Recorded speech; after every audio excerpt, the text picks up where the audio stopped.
आदरणीय अध्यक्ष महोदय, मैं मानव अधिकारों के विषय में अपनी बात पेश करना चाहता हूँ। हम जानते हैं कि दुनिया के समस्त इंसानों को समान अधिकार देने के लिए 10 दिसंबर 1948 को मानव अधिकार आयोग के द्वारा मानव अधिकारों की सार्वभौम घोषणा की गई।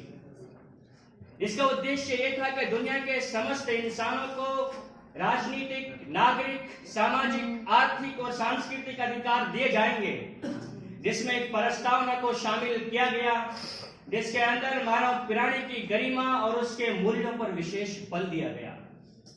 क्योंकि सदियों से मनुष्य जिस उत्पीड़न का, जिस अत्याचार का, जिस दंश को वो झेल रहे थे, उसको मद्देनजर रखते हुए मानव अधिकार आयोग ने अपनी प्रस्तावना मानव के प्राणी और उसकी गरिमा पर बहुत ज्यादा बल दिया।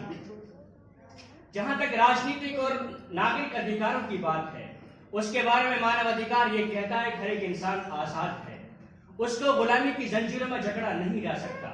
उसको इस बात की पूरी आजादी है कि वो अपनी जबान को कहीं पर भी भाषण दे सकता है, वो कहीं पर भी अपने विचार प्रकट कर सकता है। उसको शांतिपूर्ण ढंग से मार्च करने की, विरोध प्रदर्शन करने की पूरी आजादी। उसको इस बात की पूरी आजादी को किसी भी सरकार की गलत नीतियों की संवैधानिक दायरे में रह करके आलोचना कर सकता है। उसको इस बात की पूरी आजादी है कि कोई भी संगठन, कोई भी यूनियन, कोई भी पार्टी बना सकता है। उसको इस बात की पूरी आजादी है कि कोई भी धर्म मान सकता है, कोई भी धर्म का प्रचार प्रसार कर सकता है। उसको इस बात की पूरी आजादी, उसको पूरा अधिकार है, वो किसी धर्म को नहीं मानना चाहे तो नहीं मान सकता है। जहां तक नागरिक और राजनीतिक अधिकारों की बात है, ठीक इसी प्रकार मानव अधिकार आयोग ने सांस्कृतिक और सामाजिक और आर्थिक अधिकारों का उल्लेख किया, जिसमें इस बात का जिक्र किया कि हर एक इंसान को जो इस दुनिया में रहता है उसको सामाजिक सुरक्षा का अधिकार प्राप्त होगा, उसको अवकाश का, विश्राम का अधिकार प्राप्त होगा, उसको इस बात का अधिकार प्राप्त होगा कि समान कार्य पर उसको समान वेतन मिलेगा, वो सांस्कृतिक कार्य में भाग ले सकता है, वो कलाओं से आनंदित हो सकता है।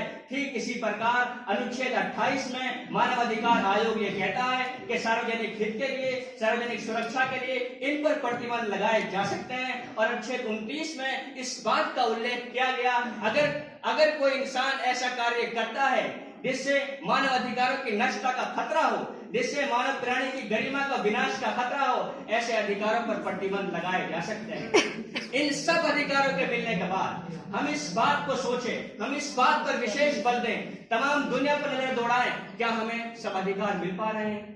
क्या बच्चों का शोषण नहीं हो रहा है? हम अपने मुल्क में देखें, अपने भारत में देखें, क्या बच्चे ऑक्सीजन की कमी के कारण मर नहीं रहे हैं? हम अपने मुल्क में इस बात को देखें, क्या महिलाओं का शोषण नहीं हो रहा है? क्या जो सबसे नीची जाति, सबसे पिछड़ी जाति है, उनका दमन नहीं हो रहा है? क्या दुनिया भर में, चाहे वो अमेरिका हो, चाहे वो अफ्रीका हो, काले और गोरे की जंग बर्पा नहीं है? क्या दुनिया भर में अमीर और गरीब की खाई नहीं है? क्या सबको समान अधिकार मिल रहे हैं? नहीं मिल रहे हैं।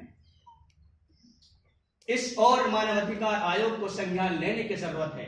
अगर हमें समान अधिकार नहीं मिल पा रहे हैं, अगर हम अपने अधिकारों की पूर्ति नहीं कर पा, रक्षा नहीं कर पा रहे हैं, जिस प्रकार अगर किसी देश में किसी इंसान को, किसी मनुष्य को प्रताड़ित किया जाता है, किसी मनुष्य को जुल्म का निशाना बनाया जा सकता है, वो किसी भी देश में शरण ले सकता है अपने जीवन की रक्षा के लिए, क्या वो आज हो रहा है?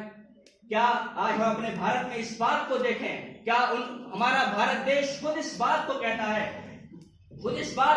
अगर कोई दूसरे देश से कोई आता है तो उसको हम शरण देंगे। जिस तरह अरुणाचल, जिस तरह तिब्बत के लोगों को भारत में शरण दी, जिस तरह म्यांमार के लोगों को शरण दी, ठीक इसी प्रकार पूरी दुनिया में हर एक इंसान को शरण लेने का पूरा अधिकार है। इसी प्रकार किसी को भी प्रताड़ित नहीं किया जा सकता। और इस और संज्ञान लेने की मानव अधिकार आयोग को जरूरत है, अगर अपने अधिकारों की पूर्ति करना चाहते हैं। मैं अपनी इन्हीं बातों पर अपनी बात पे खत्म करता हूँ। शुक्रिया। जय।